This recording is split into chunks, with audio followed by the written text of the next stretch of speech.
This is one of their mobile kitchens that they actually...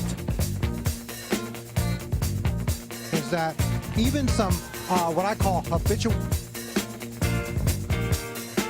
Beautiful Stop and Shop in the Wilton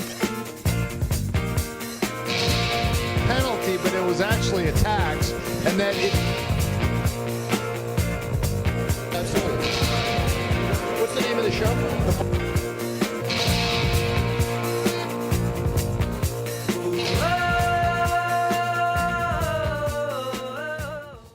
Good evening and welcome once again to the Marty Heiser Show. We have an incredible show for you tonight. We are starting out with some of the finest public servants in Ridgefield, Connecticut. That's 06877. If you don't live in Ridgefield, Connecticut, you should live in Ridgefield, Connecticut. Actually, Ridgefield, Connecticut is on sale. They've got some really great real estate prices right now, but they won't last long because the economy is coming back and real estate prices are also coming back in Ridgefield. But if you act now, you can get a really nice Center Hall Colonial. They'll give you a golden retriever and put a Jeep Cherokee in your driveway, and you too can live the American dream in Ridgefield, Connecticut. The first part of the show is we're going to meet some of the ladies and gentlemen that are going to be running for the Board of Ed and the Board of Finance in Ridgefield. This is a free fire zone. If you'd like to call in and ask them a question, the phone number is on your screen, 438-2003. Come one, come all. They're willing to answer any questions you might have. And after that, the second half of the show, we have a group of incredible people from Walnut Hill Community Church that are going to be sharing about a ministry called Divorce Care. Divorce is something that affects many, many families in this area. And what do? It's a shattering thing. You've lost trust. You're not sure what you're going to be doing. Divorce Care is a great ministry at Walnut Hill Community Church, and we're going to hear from them after this first half. But I can't help myself. My psychiatrist has told me I need to vent, I need to allow things out, so I can't help myself when just a minute on this Hillary Clinton and the Russia thing. I mean, there's a definition of chutzpah. Chutzpah is when a kid kills his parents and he goes to the judge and says, "Your Honor, have mercy on me, I'm an orphan." And that's exactly the chutzpah that we're seeing with Hillary Clinton and Bill Clinton and the entire DNC.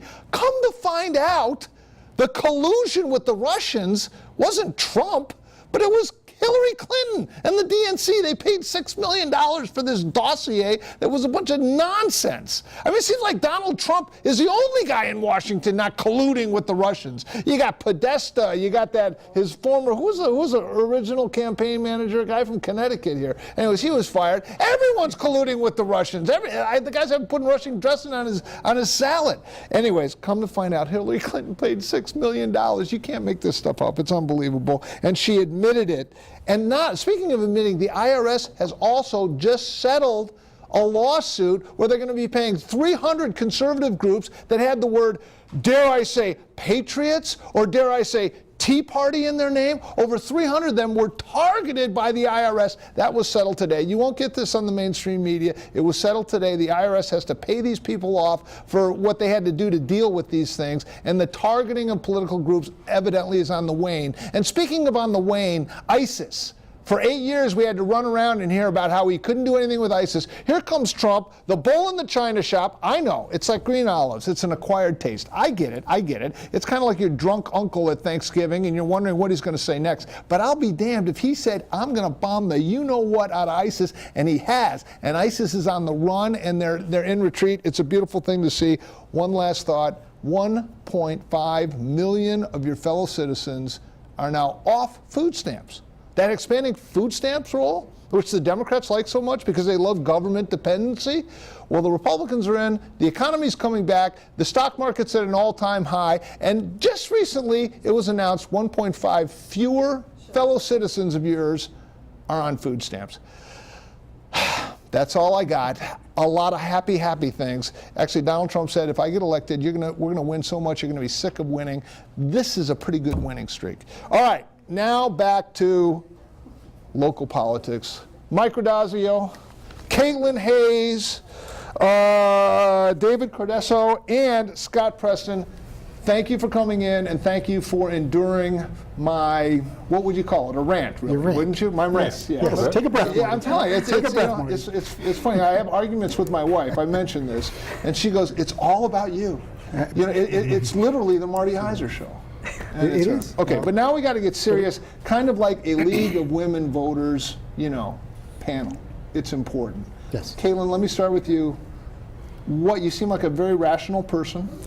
What has prompted you to throw your hat in the ring and want to serve on the Board of Ed in Connecticut? Well, my name is Caitlin Hayes. I'm with the Republican Party. I'm running for the Board of Education, and I want to serve because I want to make a difference. I have, my background is business. I was a executive of a multinational Paris-based skincare company. And then when I moved to Ridgefield, I got involved in service through the PTA, through Sphere, ROAR, and now I'm working up through the PTA, making a difference in the lives of students. I now want to get into policy and see what we can do. We have some really tough issues that we're going to be facing, and we need a strong team of leadership to help us navigate through it. Excellent. And by the way, the phone number is 438-2003. You'll go right to the studio line. Also, it looks a lot like my cell phone. But caller, do you have a question for these candidates for the Board of Ed and the Board of Finance? No, but I do have a comment. And I wanted to thank you folks for running such an issues-oriented and positive campaign. Wow. You don't want to know about start times, potholes, or why my taxes are going up? No, I just want to say what a pleasure it has been to live in Ridgefield through a municipal campaign that has been respectful and issue-oriented. Wow. Especially by the folks that are on your table tonight. Wow. Well, thank you very much. Appreciate the call. Well, that's good to see. At least, you know, someone seems to be pretty happy. Mike, what about you? You seem like you're involved with the Boy Scouts. You have a brood of children you're raising. I am. But what's prompted you to be, and by the way, you're already on the Board of Finance, but to seek re-election. I am an incumbent on the Board of Finance. My name is Mike Randazzo. I'm running as a Republican incumbent for the Board of Finance. I've been in Ridgefield for 14 years with my wife and my children here in town. I've served on, just prior to the 2 years that I've now been on the Board of Finance, I've spent 4 years on the Board of Education. So I've got a well-rounded set of expertise to bring to the table for the Board of Finance. I look at this as a way to give back to the community. I've spent a lot of time, as you said, with Boy Scouts. 7 years now with my son in Boy Scouts, between the Cub Scouts and now Troop 431 in Ridgefield. Volunteering there, volunteering on the Ridgefield Prevention Council. I volunteered on the Ridgefield Education Foundation. So a lot to do with kids and the town of Ridgefield. So it's been a pleasure to serve for 6 years between Board of Education and Board of Finance, and I'm looking forward to spending another 4 years on, with you, Marty, on the Board of Finance. Excellent. Caller, do you have a question for the candidates for municipal election in Ridgefield? Go right ahead. Marty, I have a question for the whole panel and yourself. I would like to know if anybody on the panel is familiar with the new drug that's called Kratom. Craner? It's for, Kratom. Kratom. Kratom. It's a plant that's grown in Indonesia and has significant effects on people that have opioid, that are addicted to opioid. Right. And Marty, I just heard about this today. I saw it on CNN. Dr. Gupta Jupta introduced me to it, and it almost sounds too good to be true. But people that are on methadone and that are strung out from morphine and stuff like that, this seems to be almost a cure-all. So I wanted to introduce your panel to it because I had never even heard of the word. All right, just spell the name again. C-R-A-P-O-S? No, K-R-A-T-O-N. P-O-N. And it's pronounced kratom. Okay. And Okay. I'm telling there's three different Okay. different leaves. It's a natural plant. There's three different leaves. There's red, All right. there's white. All right, let me ask questions, because opioid and drug addiction is a big issue in our schools. But thank you very much for the call. Again, the phone number is 438-2003. Scott, what about that? When you talk about opioid addiction, the president was just talking about this today. It's reached epidemic levels. What do you see in the school system, and how can the Board of Ed, address that? Thank you, Marty. Scott Preston, Republican, running for the Board of Education in Ridgefield. Look, this is a real issue that you have with opioid addiction. I have my mother's a nurse, my aunt is a nurse, and so I've seen it from the medical community side, and certainly as a parent and a prospective member of the board. What should we be doing about it? Well, first and foremost, I think it starts with education. Do people understand what it means when you get prescriptions from the doctors, how many pills you should be taking, that informed consent and knowledge of how that's working? In the school system, we have, there's policies about what drugs can come into the school system in terms of what you can take for prescriptions and how that works. And I would state that overall, if you look at this, there's a lot of things that can be done without pain medicines in general. So I think information about what you can do. He talked about natural remedies, whether it's natural remedies, and I think that's what he was talking about, this kratom. Yeah, K-R-A-D-O-N, I believe. But Kratom? maybe we need to Google it. But it's one of those issues where, look, it doesn't seem to be going away. There was just an arrest that just happened recently for synthetic fentanyl. And that's happening in the New York metro area. Significant supplies of that coming in from China and from other areas. Very cheap, very potent. Hooks you in just 2 shots, they say. It's unbelievable. And So the amounts of death of young people that are happening with the opioid crisis is incredible. And I know former Board of Ed members have. I remember there was like 5, maybe 10 years ago now, there was a drug-sniffing dog. His name was like Zeus. Oh, And it was like, yeah. should Great we? dog. And what about the civil rights? David, what do you think, from a Board of Ed's perspective, can you bring to bear on the drug issue? And how bad is it? Are we overstating it? Let's just keep it to Ridgefield just for discussion. Are we overstating it, or are we kind of turning a blind eye? What's your perspective? So my name is David Cordisco. I'm a Republican, incumbent on the Board of Education, running for election. I don't think you can overstate it enough. I think every community is faced with a problem. I think we have a problem in our community, and I think you need to keep it on the forefront and keep talking about it. Education starts at home with the parents, talking about addiction with their children, monitoring their behavior, and looking for any type of change in the behavior. And I think when it comes to the school, you mentioned Zeus, the drug-sniffing dog's been out to the high school a number of times, and So certainly. Zeus is still on the loose. No, Zeus. Zeus unfortunately passed away. Yes, That big I think that they've guy. moved on to another drug Well, sniffing do we got dog. another Zeus? There's a new dog out there. I don't know his name, but they've been out. They were out. I think it was a couple of years ago, and took the dog around the parking lot and got some hits on some cars, and called the students down. So I think the schools need to do it through education, through programs of having the police force come in, or having medical professionals come in, talk about drug addiction, talk about how it affects your behavior, and just help the students understand the ramifications it can have. I mean, okay. Marty, this is an area I'm passionate about in terms of notification. One of the things, I have 2 high school daughters now, and we get notified when the drug sniffing dog is coming. The day before. The day The before. students and everyone? Yep. Yes. Yes. Well, what's the point? That's exactly What's the it. sport in that? Correct. This is, I mean, if you think about, if we're really trying to have an enforcement mechanism, let's do it like every other enforcement mechanism, which is they show up. Yeah. And then it gets addressed. I think they're concerned about violating people's civil rights by not notifying them, but once you. Even if the dog Yeah. stood outside, if the police officer just showed up outside with the dog, I mean, you don't have to go in. That would just be a deterrent. In the morning, you show up. I mean, the Where's the dog, pushback coming from? Is there one ACLU member that's making a stink, or is the student body against I it? think Or the where's the administration. pushback? Administration? It's fear. But to answer the gentleman's question that he asked about, I did hear a news report this morning before I left for work, which was very early, working down in the city, long commute.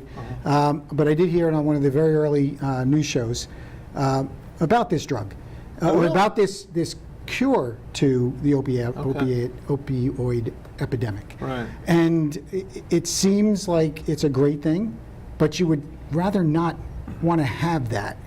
You would rather, want to get rid of the drugs entirely, right? And not have to have that drug to be the cure-all. well, prevention is the secret to success. It starts at the elementary level.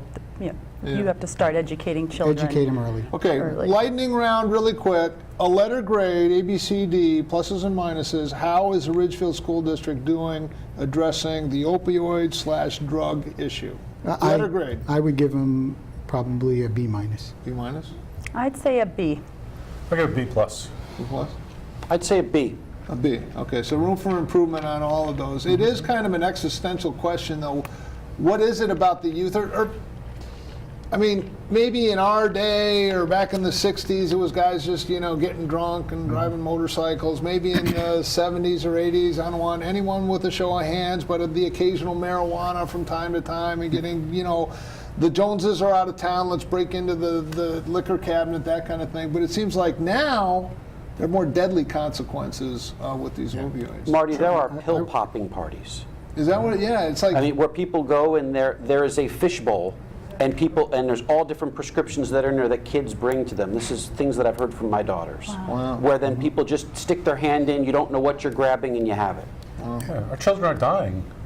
Every year you hear about a child that gets killed, either accidentally or for something else, and that's a big problem. One child dying is a huge problem that we have to solve. Okay, I'm gonna wave my magic wand, and all of you are elected. Okay, so Scott, starting with you, you're elected to the Board of Ed. Yes. What do you want to look back after 2 years and say, this is what I was able to accomplish? And everyone else is going to have to answer the same question. We'll start with you. Thanks, Marty. Great question. So I'll start with number one. We're under a fiscal austerity, it seems like, from the state. So how are we going to be able to maximize and have the best schools we can afford in Ridgefield? That's really important. So we look back and say, how did we do on both everything from test scores? How did we do with all the other aspects of graduation? How are we doing with social emotional health? And what are our KPIs and metrics for it? Wait, so what's KPI? Sorry, key performance indicators. Okay, thank you. I knew that. I just thought maybe someone else didn't. But go ahead. No, thank you for that. I thought it was like ordering at McDonald's. You got That's correct. KPI That's correct. And it's a Happy Meal number 4. One of the things that really is a driver for me is operational excellence and bringing excellence to the schools. How do you really have more efficiency? I've heard about from a number of people, whether they're on the board or they're associated with the administration, do we have the right level of administrators? I'd like to really know that. That question keeps coming up. Let's answer it. Well, yeah, I mean, let's understand it. In round numbers, there's 550 fewer students. I'm talking about just system-wide. 550 fewer pupils. You have the head count, and people don't know what a head count is. A head count is everyone that works in your organization. That's right. You have 94 more people teaching 550 fewer students. Now, I get poo-poo. No, you don't understand. There's this and that. But to me, there should be some balancing of it. But same question to you, Dave, and it's coming down the line. So my goal is a little bit audacious. It's a big goal. I like to look back, and I like to put an end to bullying in the school.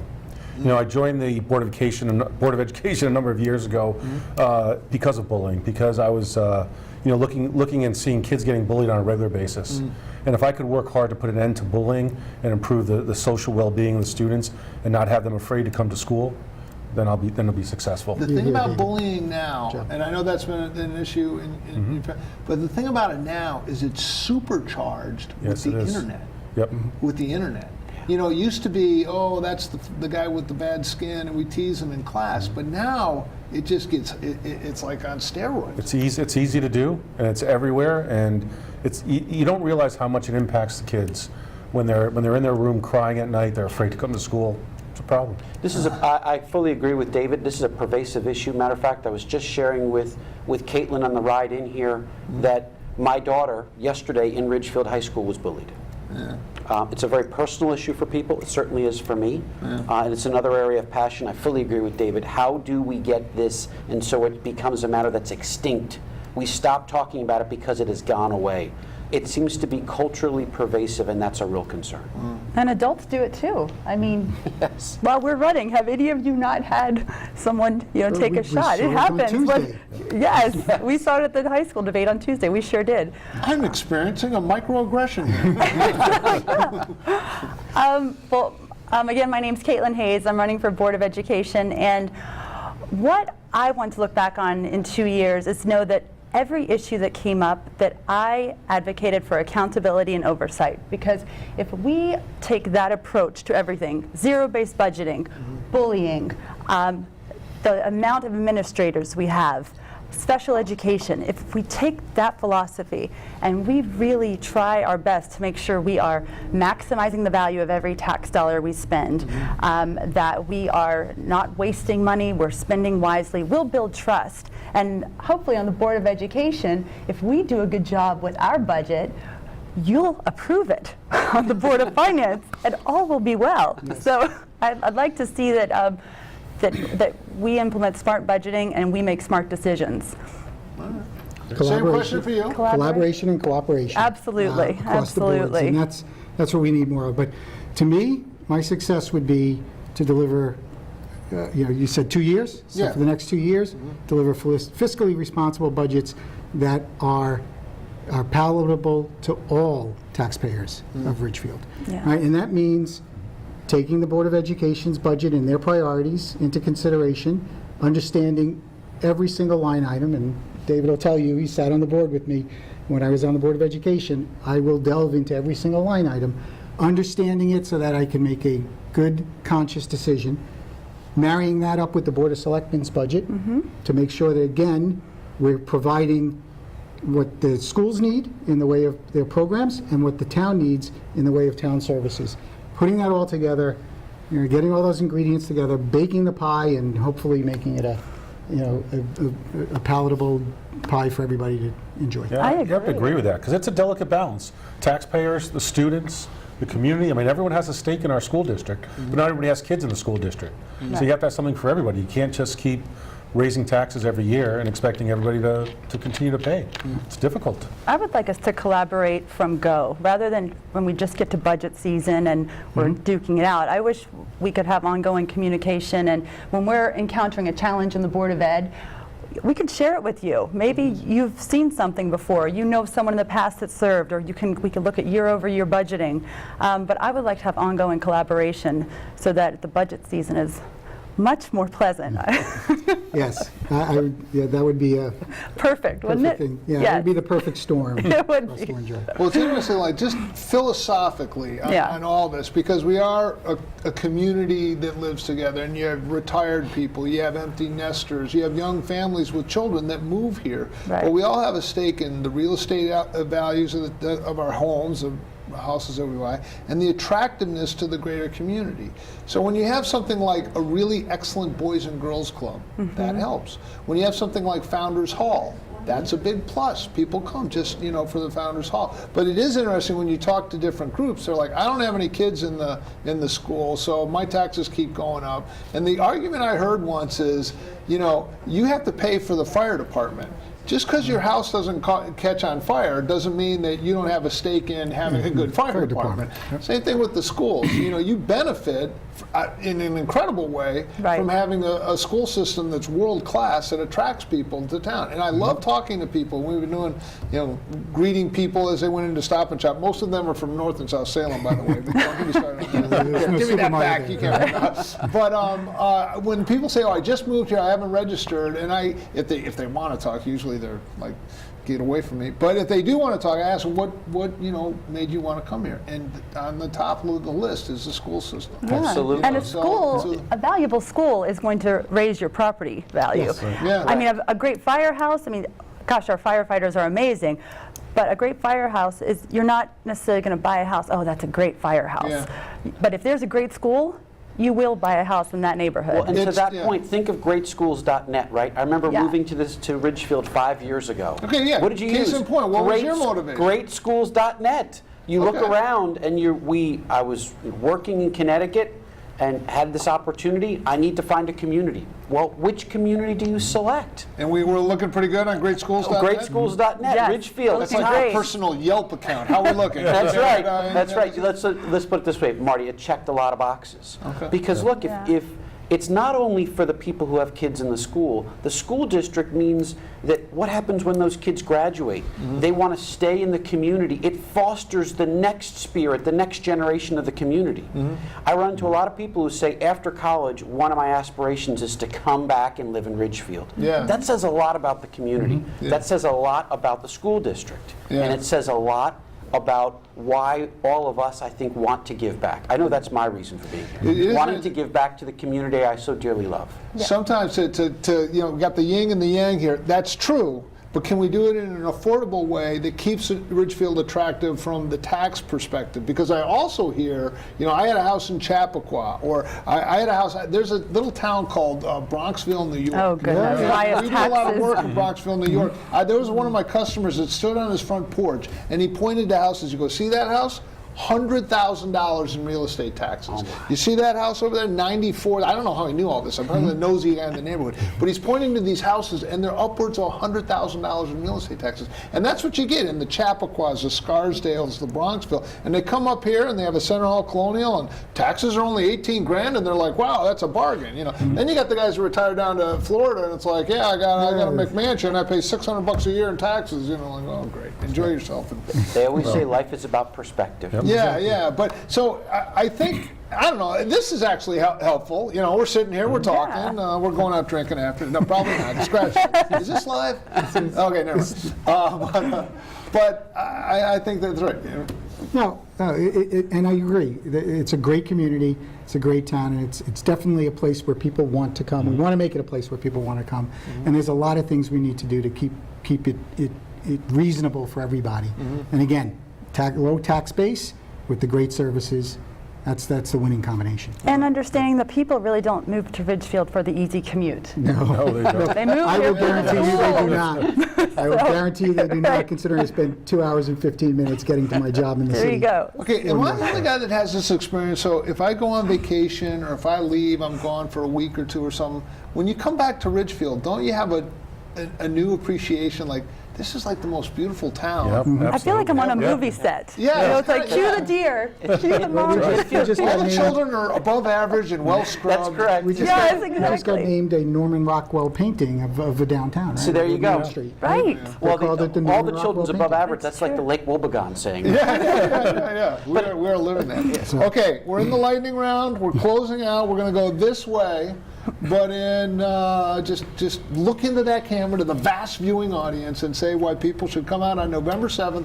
and vote. What for you in particular? So again, Mike Randazzo, Republican incumbent on the Board of Finance, I'd like you to come out and vote for me so that I can continue to provide you those fiscally responsible budgets that allow you to enjoy town at a reasonable cost and tax base. And no matter what you do, no matter who you vote for, November 7th, I would like to see us get more than 8 to 10% of the electorate out in an off municipal election. So please come out and vote. Awesome. Caitlin Hayes, Republican, running for the Board of Education. I would love your vote. I'm a wife, mother. I've served on the board of Ridgefield Education Foundation. I'm a former business executive. I've just spent my years recently making a difference in Ridgefield. I raised $50,000 to build the inclusive playground at Barlow Mountain. I obtained approval for the inclusive playground at Farmingville. I advocated for oversight for special education students to receive their services. And I would like to take my ability to get things done to the Board of Ed, because we really need to get things done, and we need to keep this town affordable and keep our schools top notch. And I'd like to help do that. So David Cordisco, Republican, incumbent for the Board of Education. So really three things. I'm experienced, I'm dedicated, I care about the community, I'm running for the Board of Ed for the children to improve their lives, both for the social well-being, for their academics, and help them achieve their goals. And like Mike said, you know, your vote counts. This is an off year for election. Every single vote's going to matter in this election. So thank you. Scott Preston, Republican, running for the Board of Ed. And I would ask you, if nothing else, please come out on November 7th and vote. And I would be honored to earn your vote. What do you get if I'm on the Board of Education, excuse me? First, you get a new voice. You get someone with business experience who is a fiscally responsible leader, who understands that every dollar does count. We will look and do zero-based budgeting, which means you look at every budget line, just as our partners in collaboration here with the Division of Finance. And then the second is you'll get a socially and emotionally aware advocate on there. I have one daughter with special needs, and I understand both the special needs community and my other daughter who is an aspiring lacrosse player, and the sports community and what that means within Ridgefield. And third, I'm someone who's very passionate. I'm all in. This is something I really want to do and give back to the community. I feel that this is a great town. I'm so honored and really love the fact that we live in Ridgefield, and anything we can do to give back and make sure that we make Ridgefield not just good for my generation, but for generations to come by setting up the kids that will be our future. That's what I'm all about. So thank you, and I really hope you come out on November 7th. Scott Preston. Listen, thanks a lot for coming in. Thanks for having really us. appreciate it. It's this is like public access television, so you know, this is, you own the great thing. airwaves. So Thank you for having us, Mark. Yeah, Thanks, Marty. thank you. I appreciate it, and we'll see you out at the polls on November 7th. All right. Thanks so great. much. My next guest is Lynn Valerez and Lee Smith, and they're going to be talking about a ministry that they have called Divorce Care. It's at Walnut Hill Community Church, and there's a video here that I have queued up that talks a little bit about divorce care and what it's involved with. And let's go to the videotape.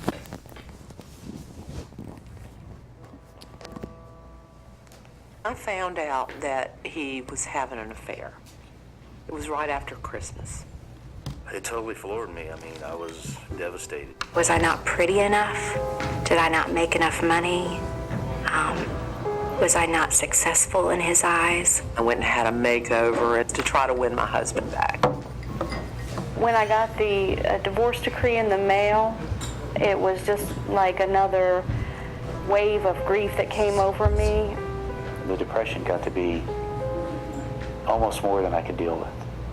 I was thinking it was me. You know, what am I doing wrong? I didn't think that you could hurt that much and not be dying.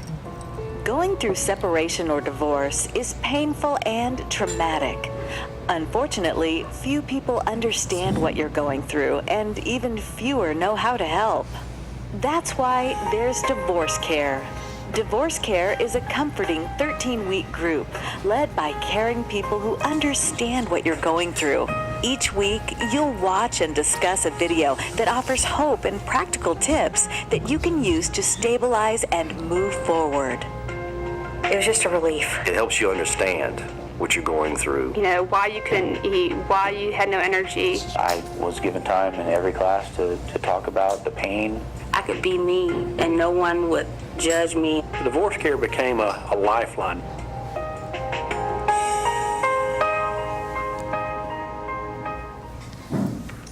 Well, we are joined by Lynn Valerez and Lee Smith. Thank you so much for coming in and sharing about this this really important ministry. I mean, it's interesting because when someone joins the church, they have what's called new member testimony, where they share their testimony.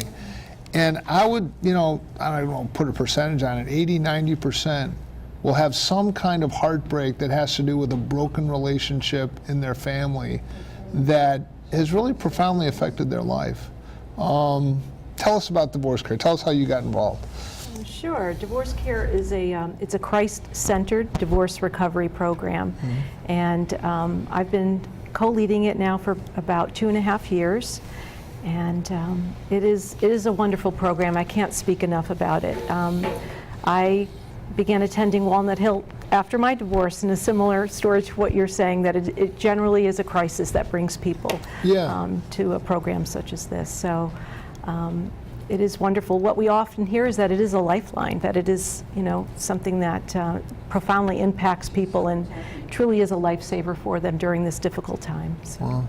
Lee, what about you? And I was actually attending Walnut Hill when I saw, the announcement for divorce care. At the time, I was going through a divorce myself, so I actually was one of the attendants, one of the students, if you will, for the 13-week course, and went through it. And I can tell you, it definitely touched my life and changed my life. And then about 2 years later, they asked me to come in and help with Lynn and really step in and begin to teach it. And it's also been a blessing as well. You can really see the change in people's lives and really see, to your point, the way that it touches them at a time when they are broken and when they do feel pain.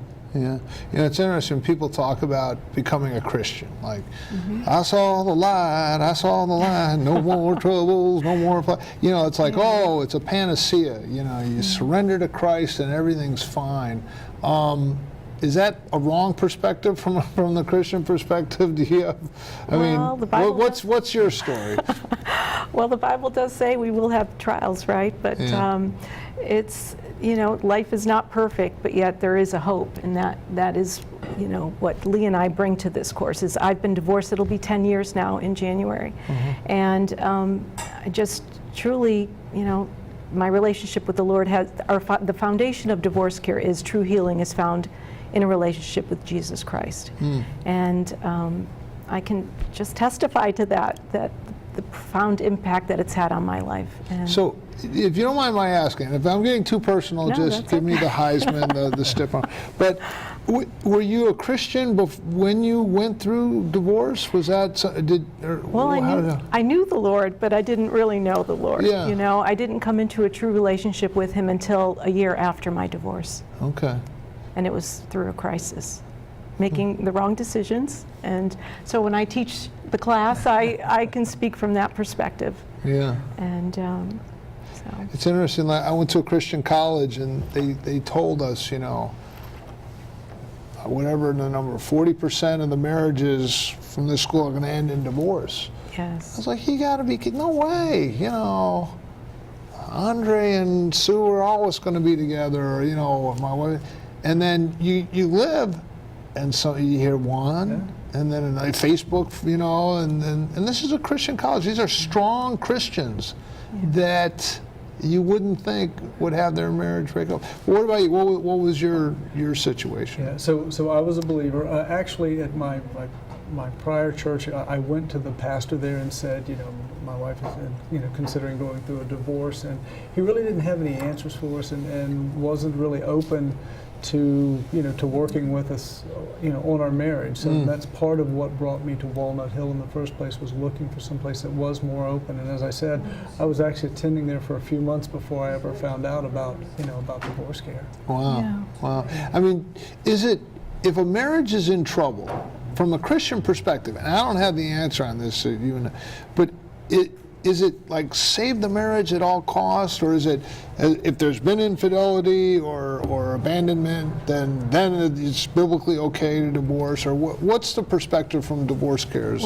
Well, we do tell people to pray. There are biblical grounds for divorce, and we did cover that a few weeks ago, and but we do tell people, to just seek the Lord, because there are times when people do have, there is adultery in a marriage, but yet. We do discuss reconciliation, and if both parties if the person who has, caused the adultery is willing to admit his wrong and repent of his sin, and both people have to be all in. And if in those circumstances, that if both people would like to work on the marriage, then, so it isn't just, if there is adultery, that divorce is just a natural progression. It's not the end of it. It does say that it is allowable if there is adultery, or if your spouse is a non-believer. But that doesn't, to Lynn's point, that doesn't mean that it has to be the end of the marriage. Do you think, generally speaking, nowadays, people abandon their marriages too soon, or too, you know, I liked salad, he liked steak, we were never going to get along. I mean, is it, or is it something like, I remember I was watching a show that it was like the Mennonites, and they said, this lady Mennonite said something along the lines of, no, we don't believe in divorce, or something like that, and she goes, we have many, many unhappy marriages, but no divorce, you know. Yeah. But what's your perspective on that, and Divorce Care's perspective on that? You know, I think you know, that people do become unhappy, and at certain times they don't know how to communicate with each other, and I think that leads to the frustration that eventually leads to divorce. The sad part about it is somewhere along that path, you know, there is, you know, the chance for reconciliation, the chance for healing, and the other thing with a walk with the Lord. Yeah. But it's also very funny, you know, a lot of couples don't want to bring that to the church because, to your point, they want to show a very unified sort of sunny day type of existence, and that may or may not be the case at times. And I think that's one of the things that, you know, we talk about is you can bring these problems to the church, you can bring these problems to the Lord, and He will help you, you know, walk along that path of reconciliation and healing. It is so widespread, you know, to your point, that you do hear about it, and it is so prevalent in our society. But yet, each person who comes in on the first day, they're just, you know, they'll all say, I never thought I'd be here. Like, I can't believe that I'm in this position where no one marries thinking that they're going to end up, you know, divorcing. Yeah. But yet, you hear about it so often that the surprising thing is that it is so devastating. Like, you know, people don't understand just how much pain and how much brokenness that it brings. I mean, you know, society makes you think that it's so easy, that it, you know, and it isn't. So. Do you know, they talk about the stages of grief. Is that something that, I mean, a 13-week study, do you go through that? Sure. Are people in denial? Are people in negotiating? Are people, do they find, what's the last one, acceptance? Or and where's God and all that? It's not in that pattern per se, but we talk about the various stages. So we talk about grief, we talk about loneliness, we talk about forgiveness, we talk, and as Lynn mentioned, the depression, but also the opportunity for reconciliation as well. But we're also very honest about it. You know, one of the courses is actually on new relationships. So it's not just solely about healing the marriage. And in some cases, if it's irreparably damaged, we do talk about, you know, when is the right time to start a new relationship, and how do you know it's the right time, and what's right for you. And a lot of people will jump into something before they've ever healed themselves.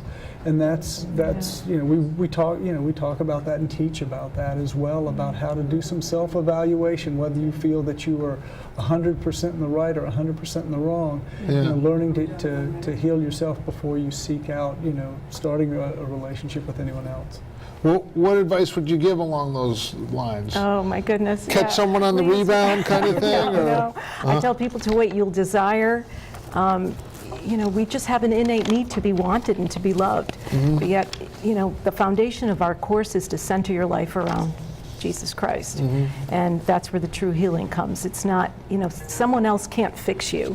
You know, that's the danger of, you know, feeling like you're lonely, you're unhappy, so you seek someone else out, hoping that they can fix you, hoping that they can, you know, provide who you know, an identity of who you are, an affirmation of who you are.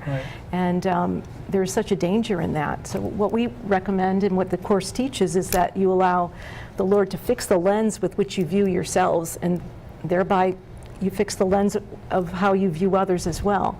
Because what tends to happen... Fix the lens by the way you look at yourself. Right, self-examination. Like, I have value because I'm married to this guy who makes a lot of money and provides a nice life for us, and we can put up happy stuff on Facebook. So that's where I find my value. And once that's ripped out, you're like, what's left? Is that kind of what you're saying? That's right. So people tend to want to jump into a relationship, but you know, we tell them to wait.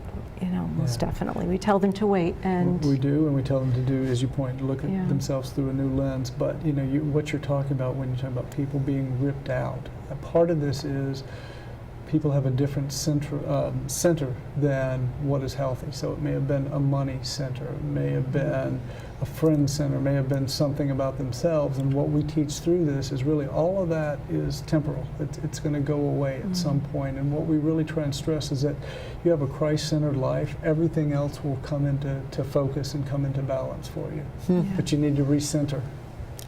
There's a verse in Ecclesiastes. I kind of like it. It's hold on, I got these little cheat cards, so I should be able to find it easily. The cheat tabs, but it says 2 are better than 1 because they have a good return for their labor. For if either one of them falls, the one will lift up his companion. But woe to the one who falls when there's not another to lift him up. When I think of this divorce care ministry, I see it as someone coming along and lifting up someone who's gone through something similar. Yes. Closing thoughts, and how can people get in touch with you and get involved in the ministry? Sure. The easiest way to get in touch with us is through walnutcc.org/care, where you'll see not only our ministry, but I believe some of the others as well. And they can just stop by on Sunday. They can come in. When is okay? Sunday mornings. Bethel campus, Sunday morning, 9 a.m. to 10:30. If you come through the main doors, we're right there immediately to the left. So in that really cozy living room, stuffed chairs. They can stop in any time through any point in the course, because we usually run 3 full 13-week sessions from September through the end of June. So, wow. Listen, thank you so much for coming in. Thank you. We really appreciate it, and we really appreciate the ministry. And we were kind of bragging about Ridgefield, Connecticut, and how great it is there. I love bragging about Walnut Hill Community Church. I mean, they have, ministries. You do not have to be cleaned up and ready to go. That's right. Come as you are. Absolutely. And they're there to minister to you. So, thanks so much. Thank you. Divorce Care, Walnut Hill Community Church. It's there for you. Please go. Okay, before we go to our final guests, we're waiting towards the end. I just want to relentlessly plug this Roar Blue Buffalo Furry Scurry Festival. Now that's a mouthful. Basically, it's dog lovers. Roar at the Ridgefield Rec Center. Race begins at 10 a.m. The festival is from 11 to 3. I'm thinking a lot of Halloween stuff. There's dogs involved. It's going to be really great. Let me just read this. Roar, which is Ridgefield, people involved with dogs.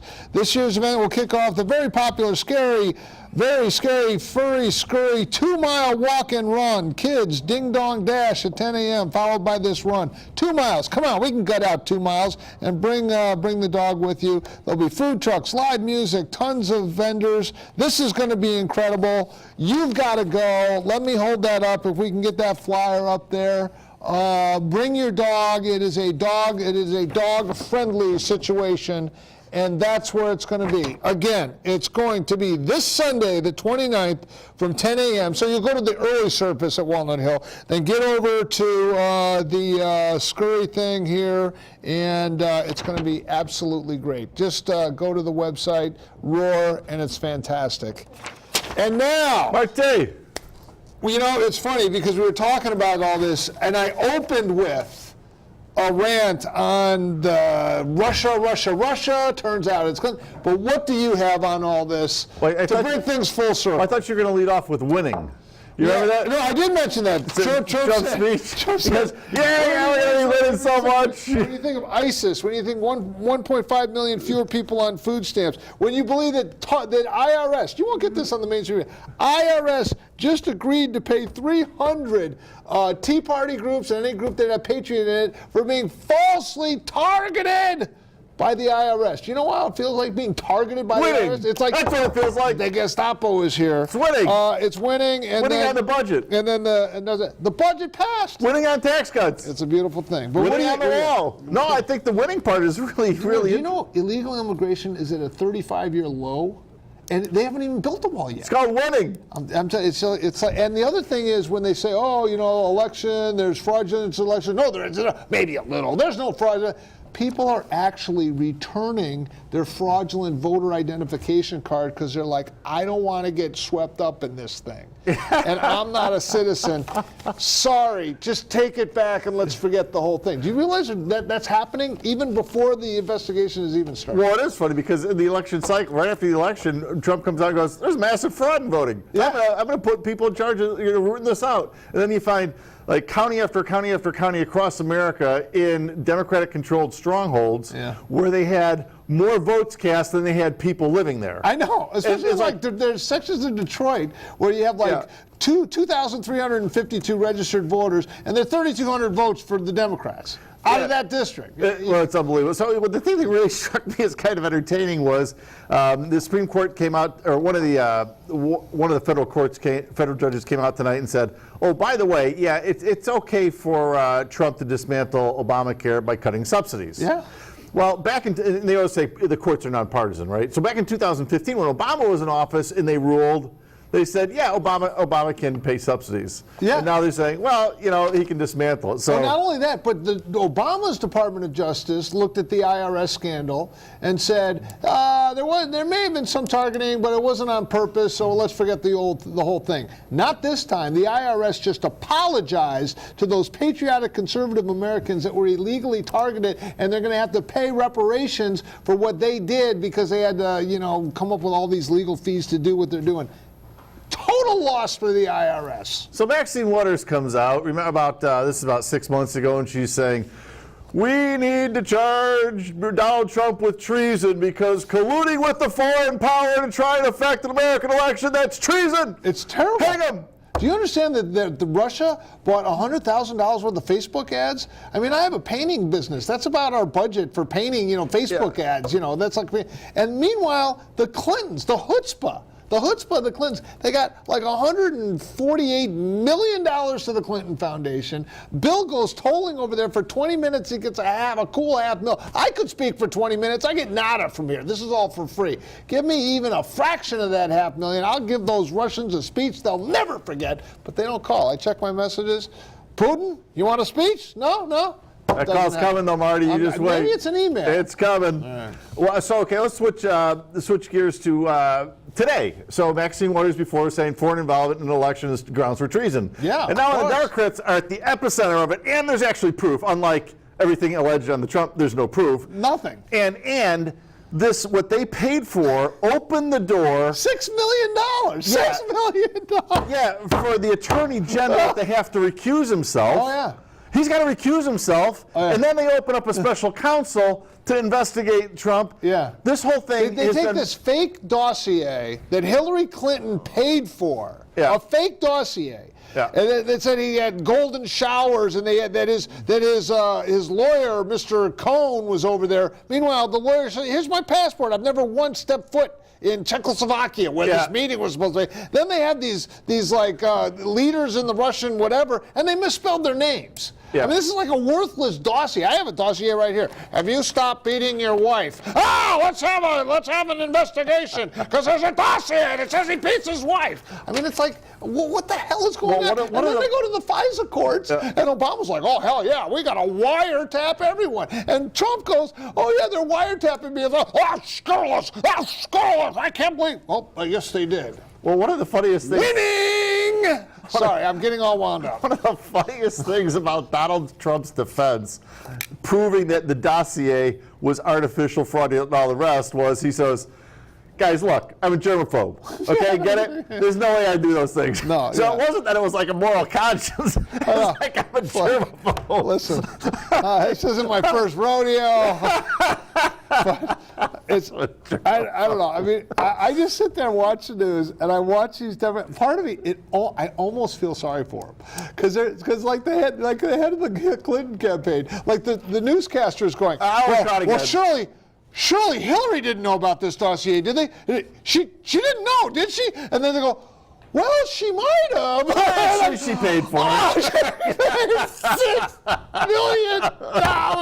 $6 million for a dossier. And now she's like, it was, what do they call it? It was opposition research. Oh, well, if it's opposition research, then the dastardly Russians, we don't have to worry about that. I mean, I swear to you, I almost feel sorry for these people because they are so twisted around. Yeah. They don't know what ended up. And then they're like sexually harassing people at MSNBC. The Morning Joe guy is like chasing skirts like Harvey Weinstein. You cannot make this stuff up. It's kind of in a free fall. And then Judd and all the women with the special headgear that they had, and they're denouncing Trump as a, all of them, they had to walk around the block with Harvey Weinstein and stuff. Daddy issues, table for two, right this way. I mean, it's just, it's so fun. And I know there may be Democrats out there that are so angry, and I'm sorry, because I want universal happiness, but oh my gosh! I literally, I'm pulling a muscle. I'm laughing so hard just watching the news. It's like in the New Testament. The Apostle Paul. Don't go biblical on me. Hang on a second. City of God, city of man. Here, okay. I mean, the Apostle Paul was a pretty unlikely oracle for the gospel. Oh yeah. Right. Donald Trump is a pretty unlikely oracle for conservatism and common sense values, right? If you don't think God has a sense of humor, of all the people that he could choose to put a conservative on the Supreme Court, he chose Donald Trump. But my wife looks at him and goes, "He's not a godly man," and then she goes, "But he may be God's man," and it's kind of a thing. David, he chased skirts. He had a guy, killed. Peter, he was constantly putting his foot in his mouth. So you never know. Yeah, well, I mean, when was the last time it's like miraculous what's going on. Well, it is. And when was the last time we had a first lady that would go to a campaign stop and recite the Lord's Prayer? Melania Trump is unbelievable. That's crazy. I mean, it's and he's taken down the NFL. I mean, single-handedly, right? The guy goes, "You know what? I say get rid of those guys. If they're not going to stand for it, get rid of them." And what happens? So the NFL tries to push back, and the ratings go. It is funny. I mean, it's like, okay, are you on Trump's side or the guy that kneels for the national anthem? Are you on Trump's side or this whack job with the cowboy hat that says, "Hey, I'm turning into a rock star"? Are you on Trump's side or are you on Hillary's side, who writes a book, "What Happened?" And she's going around on this. She's blamed everyone. She's going. I love the Macedonians. Yeah. The Macedonians putting stuff on the internet, and that's like, the guy in Green Bay, Wisconsin. Should I vote for Trump or Hillary? I voted for Obama twice. Wait a second, a Macedonian put something on the web. By God, I'm voting for Trump. Well, at least he didn't make a YouTube video, and start like a Benghazi crisis. That was a YouTube video, and that's what she whispered into the Gold Star mothers of Navy SEALs as the flag draped coffins were coming out. I know that. It's hideous. Okay, so switching gears, we're going to pivot to foreign policy for a second. We're on the lightning round. Yeah. So lo and behold, the Obama administration, when he was with his reign of terror, came out and said, clearly the rebels, the opposition in Syria didn't have access to chemical weapons. Well, guess what? Oh, in a little known article, they did. So that came out today. So, to say, to Syrians were the ones that were behind it, you know what? You don't know that. And wait, who had the chemical weapons? The insurgents in Syria. Oh. The people we were supporting. All right. And we probably gave them the chemical weapons. Okay. Lightning round. Okay, so Kim Jong-un, you heard it here first, 9 months ago here, that the North Dennis Korean, Rodman, they're going to fall. And they are going to fall. And the disinformation campaign right now being waged against North Korea is phenomenal. Today they came out and they said all those statues that are being defaced, it's going to cause chaos, and it's going to cause anarchy, and it's going to cause revolt. Kim Jong-un, days are numbered. Thank you so much for sharing. This is cathartic. It's really unbelievable. We took it down a notch. We took it down a notch. We got to slow down. Thanks for joining us. We'll see you next week on the Marty Heiser Show, where you may see a repeat of this. You always get the truth. You always get the truth. And then in 2 weeks... I talk too much. No, you always talk too much, which we'll hear. Thanks a lot. We'll see you next week. Good night.